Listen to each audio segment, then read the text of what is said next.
¿Quién fue la esposa de Caín?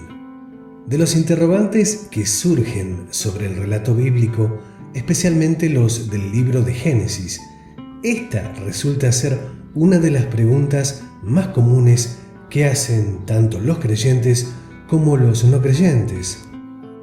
Caín significa adquirir, obtener o poseer. Es el protagonista de la historia del hombre que cometió el primer asesinato de la humanidad. Con su comportamiento, él nos mostró las consecuencias que sufre todo hombre que rechaza la misericordia y el favor de Dios, quedando errante por el mundo.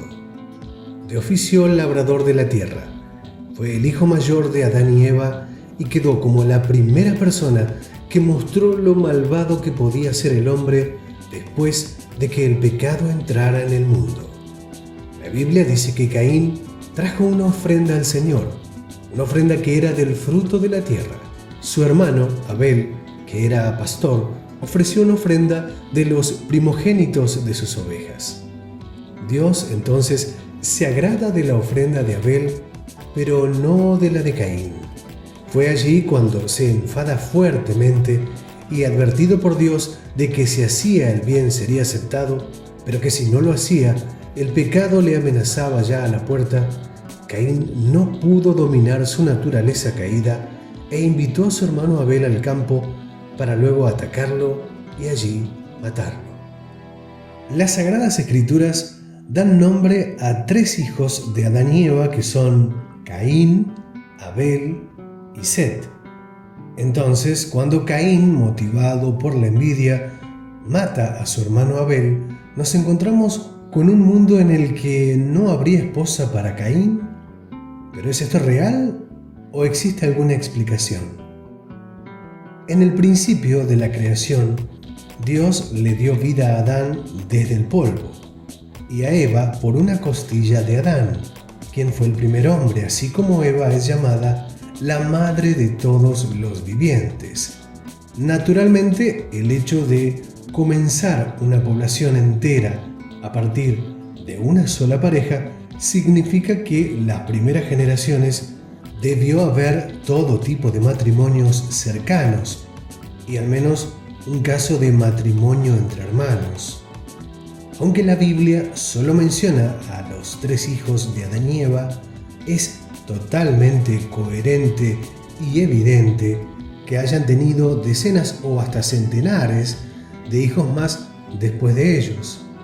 En el caso de Caín mismo, si no se casó con una hermana, lo pudo haber hecho con una sobrina.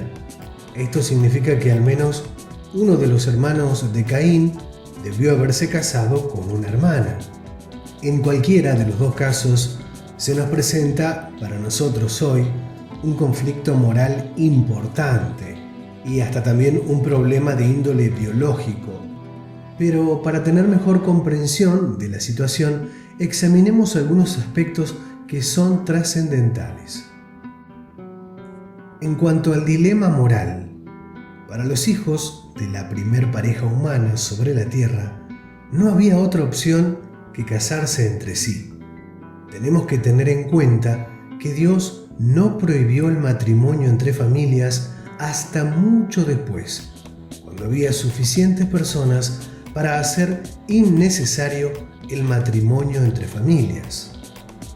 Por otro lado, sobre el aparente problema biológico, una situación así en la actualidad, por supuesto, resulta con anomalías genéticas, porque la genética es similar entre hermanos, pero la raza humana no es la misma que la de hace más de 6.000 años. El código genético humano se ha contaminado cada vez más a lo largo de los siglos, a medida que los defectos genéticos se multiplican, amplifican y se transmiten de generación en generación.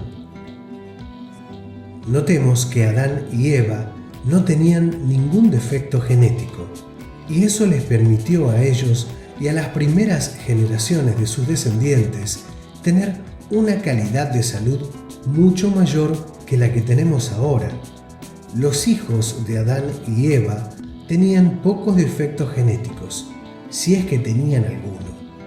Como resultado, era seguro para ellos casarse entre sí y tener hijos sanos. Necesariamente la Biblia nos indica que Adán es el primer hombre de toda la raza humana. Esto es importante aclarar porque existe además una corriente teórica que cree que Dios podría haber creado más personas aparte de Adán y Eva. Pero estudiemos por qué este pensamiento no tiene asidero con la misma palabra de Dios. De acuerdo a la Biblia, todos somos descendientes de Adán y de Eva.